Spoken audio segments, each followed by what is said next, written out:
'Tis the season to be jolly, ladies and gentlemen. Welcome to Church and State with Spencer Sanderson. I'm your host, Spencer Sanderson. And whenever, wherever, and however you're listening, it is an honor to be a part of your day. Now, you may be shouting at the camera right now saying, but Spencer, it's not even Thanksgiving yet.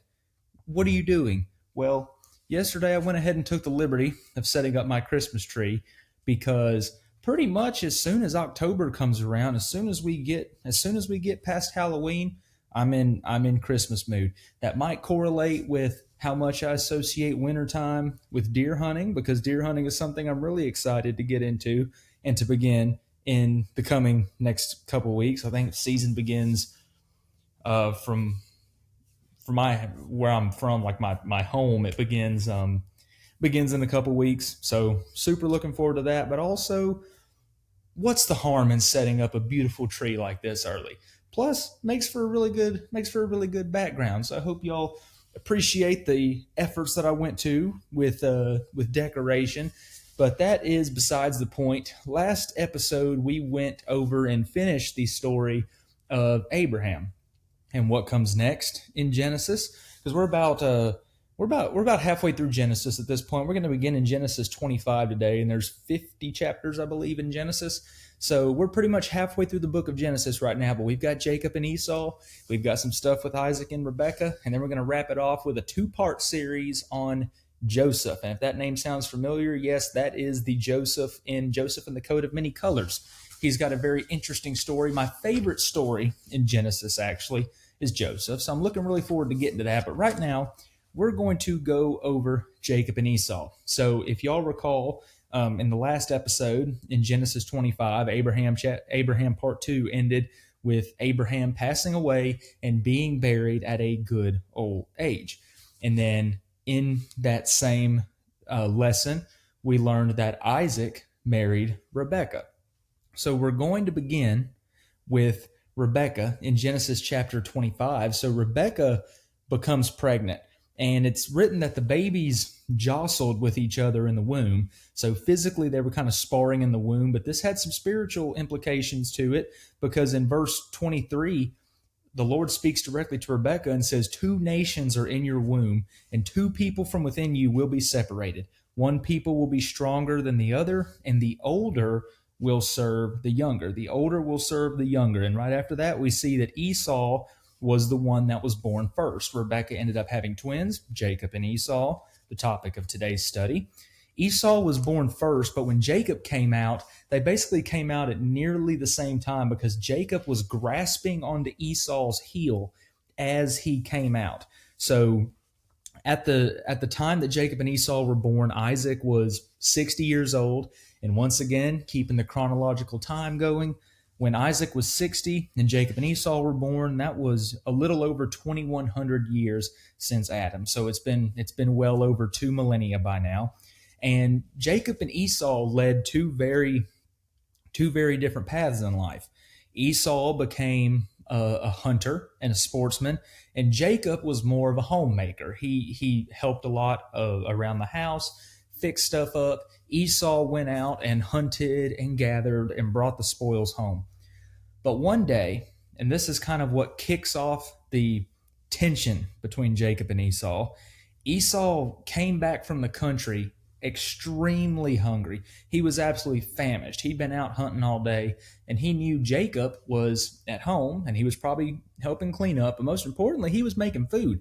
So Esau comes back, and he is so hungry that he tells Jacob, he's like, "Look, I need some food." He asked Jacob for it was a bowl of beans. He asked him for a bowl of beans, and Jacob sees how desperate Esau is, and human nature comes in. Jacob sees an opportunity, and he basically tells Esau that, "Hey, I'll give you food and I'll give you sustenance if you sell me your birthright." And what the birthright was the stuff that Esau would be owed by Isaac when his father Isaac died, because since Esau was born first, he was the eldest son, even if it was by just a couple seconds, because once again, Jacob came out grasping Esau's heel. They were basically born as one.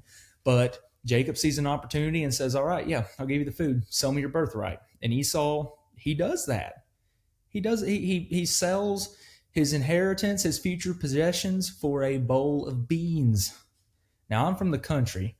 I love me a good bowl of ham and beans, especially in the winter, but I cannot imagine how hungry I would be to basically give up my future inheritance to get food.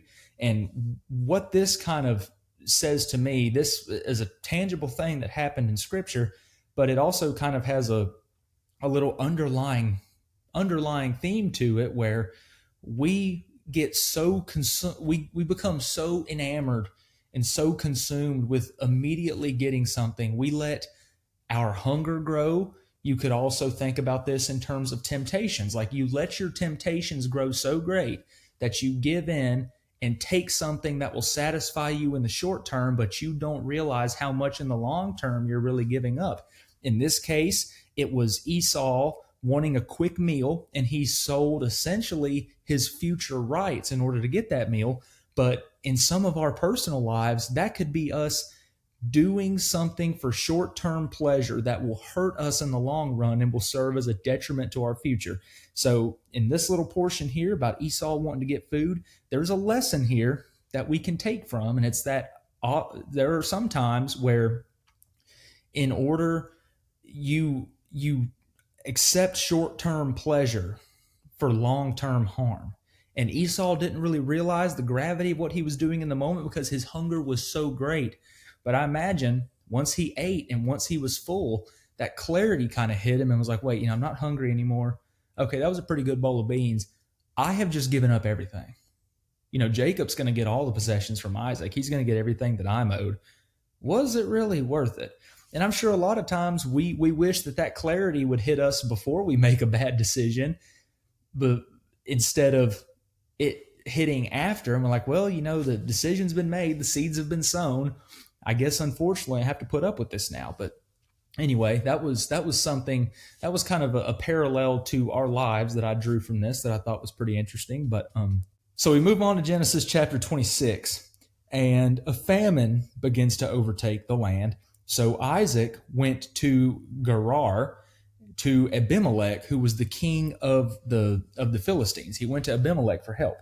And the Lord appears to Isaac, and he says, okay, you've gone to see Abimelech in Gerar. You need to stay put there. And if you follow me and if you obey my commands, I will bless you and your descendants with the land of Canaan. So he's making Isaac the same covenant that he made with Abraham when he said, your descendants will be blessed and you will prosper.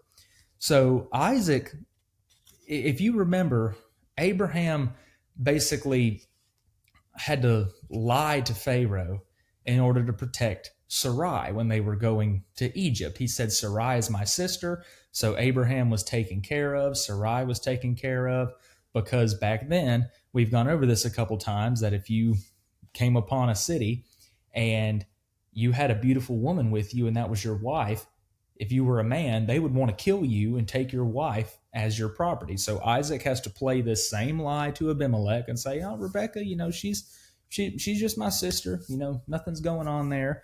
So Isaac and Rebecca are taken care of, but Abimelech very soon finds out and he becomes infuriated.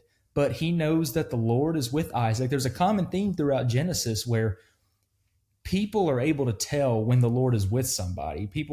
A few people had told that to Abraham. They were like, look, we don't really know what's going on, and we're kind of mad that you've deceived us, and we're not really sure how you're doing things here, but we can tell that God is with you, and we want to be on the side of God. We want to protect you. So Abimelech says about Isaac and Rebekah, anyone who harms this man or his wife shall be put to death.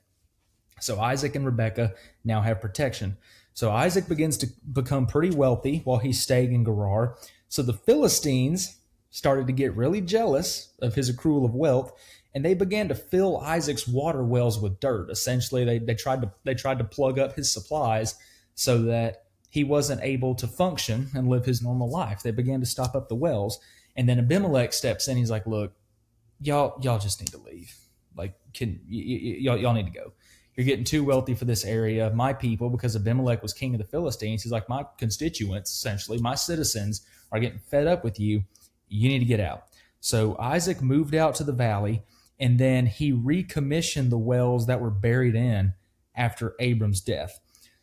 And because of this, the Philistines quarreled with him. They're like, no, we just kicked you out, and now you're trying to recommission these old wells. But Isaac affirms to his people that, hey, the Philistines are quarreling with us right now. There's a lot of tension, but the Lord has promised us that we will flourish. So hold true to God's promises and trust that he will come through. So then Isaac and his people move up to the land of Beersheba, where God appears to Isaac. And it says in verse 24 of chapter 26, I am the God of your father Abraham. Do not be afraid, for I am with you.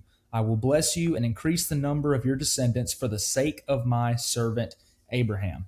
So, kind of like what the Lord did with Abraham, he's doing the same with Isaac. It's a recurring promise. He keeps reminding Isaac several times because he knows that Isaac is a human and his faith will begin to falter at some point. He's going to fall upon hard times, and his belief, it won't really crumble, but his faith in his mission and in God's covenant has a chance of being shaken. So God wants to keep reaffirming, I've got you.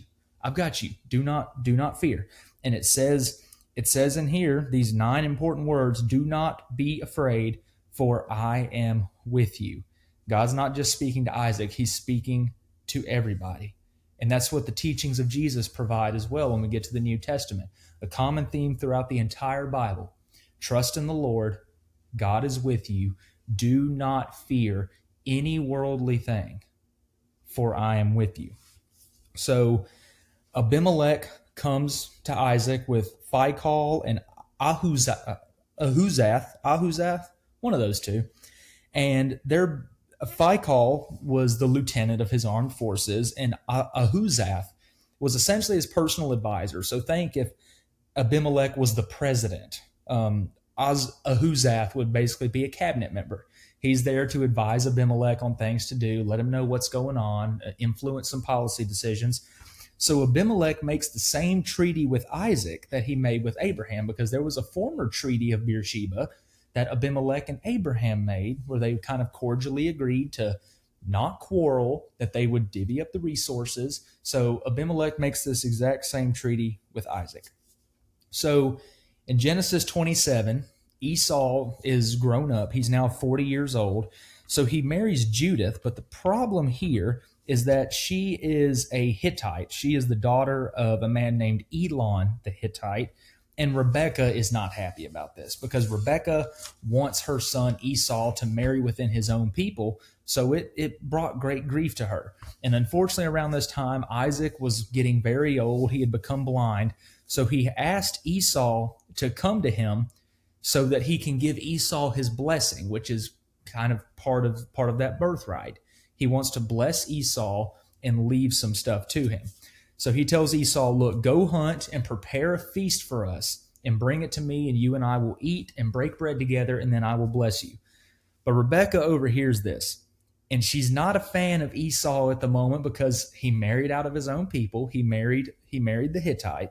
So she overhears this, and she goes to tell Jacob and says, look, Esau has gone out hunting, and when he gets back, Isaac is going to give him his blessing. You need to go prepare a meal and get to Isaac first. He's blind. He won't be able to see you. He won't know the difference. You know, y'all are twin brothers. Your voices are probably around the same. So basically, Rebekah is going to help Jacob deceive her husband Isaac. But the problem is, and this is an interesting detail in Scripture, Esau is very, very hairy, like Sasquatch hairy. And Jacob is very smooth-skinned. He's clean-shaven. He doesn't have a lot of hair like on his chest or arms or anything. So Jacob's like, look, he's going to know the difference as soon as he touches me when he feels this porcelain skin instead of the rug that Esau has on him. But Rebekah says, look, the verse says, let the curse fall on me. Just do what I say. She's basically saying, look, I'll take the flack for it. Whatever happens, it's my fault. Just please listen to me. So Jacob goes and wears Esau's clothes, and Rebekah ends up gluing some goat skins to Jacob to make him appear extremely hairy. So think about how furry a goat skin is. Once again, Esau is a pretty hairy man. So Isaac, he's blind, but he's like, well, that sure was quick, because he thinks Esau's in front of him, but it's really Jacob. He's like, I didn't expect you to go out and get food and prepare a feast that quickly, but, you know, it's whatever. Maybe you're just a Gordon Ramsay in the kitchen. So Jacob, he offered an excuse. He said, well, the Lord made it so. The Lord allowed me to do this. And using God as an excuse here, that's pretty major. Not only is Jacob lying to his father, but he is directly invoking God in a lie and saying, well, God did this, when in reality, God didn't. The Lord didn't make that feast appear. He just went and cooked real quick while Esau was out so he could bring the food to Isaac. So he invokes God in a fabricated lie to his father.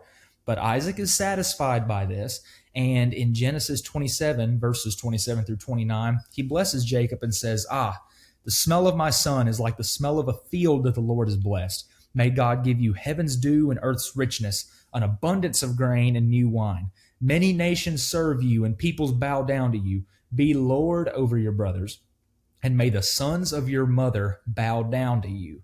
May those who curse you be cursed, and those who bless you be blessed. So Jacob receives the blessing, but then later on, Esau finally comes back from hunting, and he prepares a feast. And despite Isaac knowing the truth, and he knows that he's been deceived, he basically tells Esau, well, I'm sorry.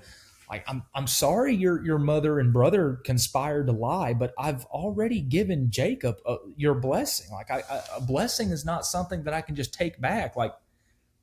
Sorry. But he does also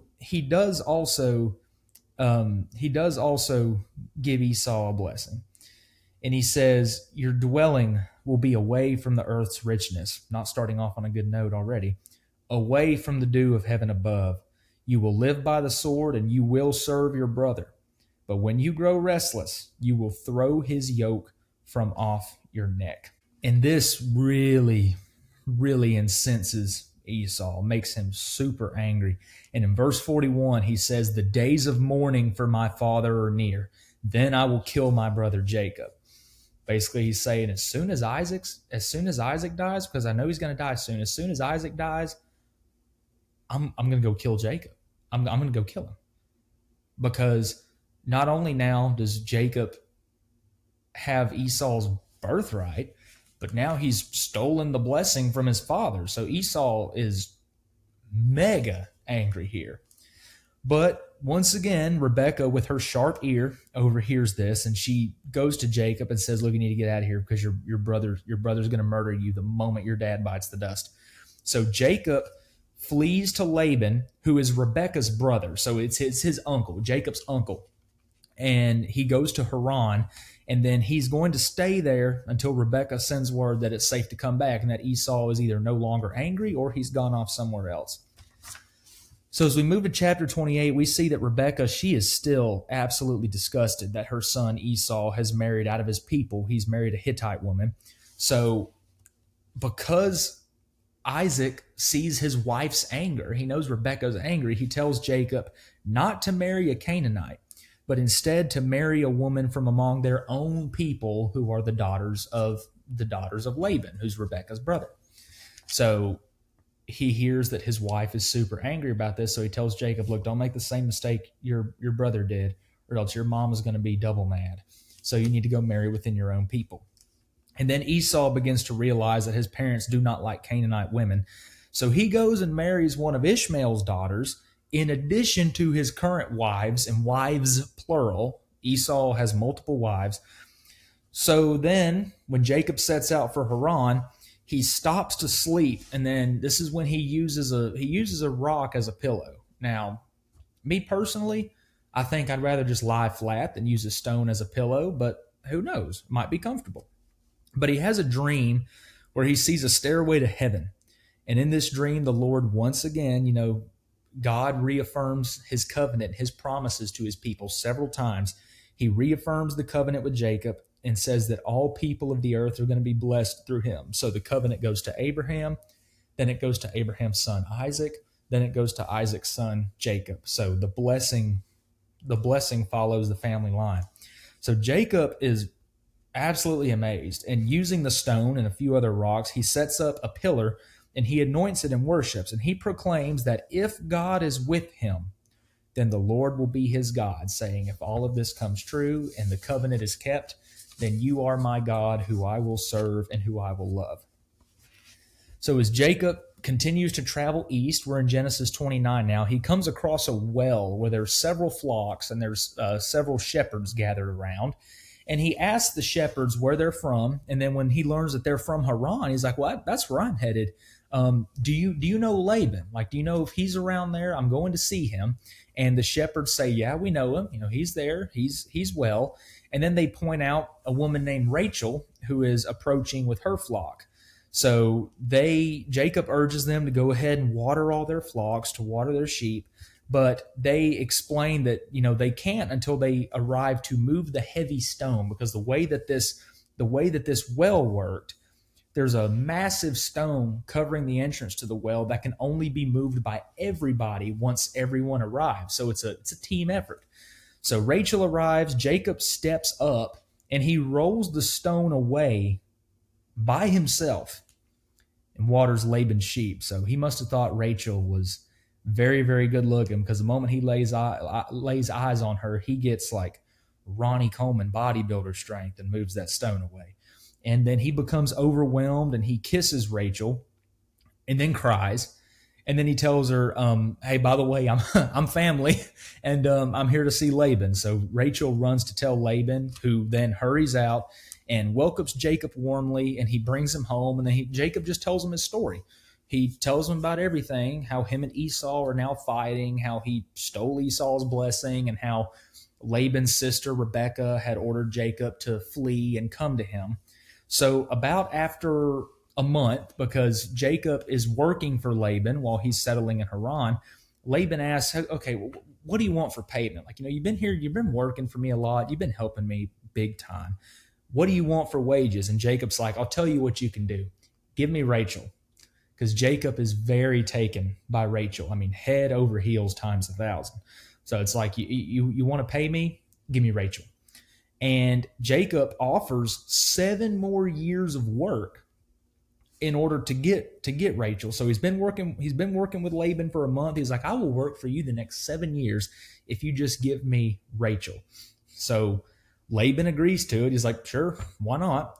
And Jacob serves the 7 years, but it's written that the years felt very short because he loves her so deeply. And I'm sure a lot of y'all can relate to that. When you're very attached to somebody and you love somebody, the time works differently. The time in between seeing each other grows shorter.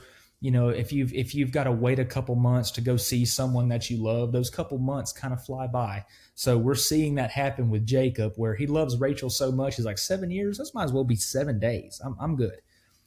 But the time comes after 7 years, and Jacob asks for Rachel. And then Laban's like, all right, you know what? Let's all have dinner first. So he throws a feast, but he doesn't bring Rachel to Jacob. He brings another woman named Leah, who is Rachel's older sister. And Jacob sleeps with her, and he wakes up in the morning shocked. He's like, wait, this isn't Rachel, which I was reading this. I'm like, well, how could you not tell? So maybe we can assume that maybe the evening was very dark and Laban brought Leah into Jacob's room, just kind of covered. I'm not sure the logistics of how all that works, but Laban basically fooled Jacob. So he gives Jacob Leah, but he explains, look, it's in our family custom that the older daughter has to get married first. Now, you can also have Rachel if you want, but only after Leah's bridal week, so the week of wedding, and 7 more years of work. And because Jacob loves Rachel so much, he happily agrees to do this. He completes Leah's bridal week, and he receives Rachel as his wife, along with her servant Bilhah. I believe that's how you say it. Bilhah. Bilhah. So Jacob, he loves Rachel way more, but he stays, works the additional 7 years. He probably wants to run away with Rachel, but he made a promise to Laban, and Laban is now seemingly holding up his end of the bargain. So he's like, yeah, I'll stay. We're 7 years, it is what it is.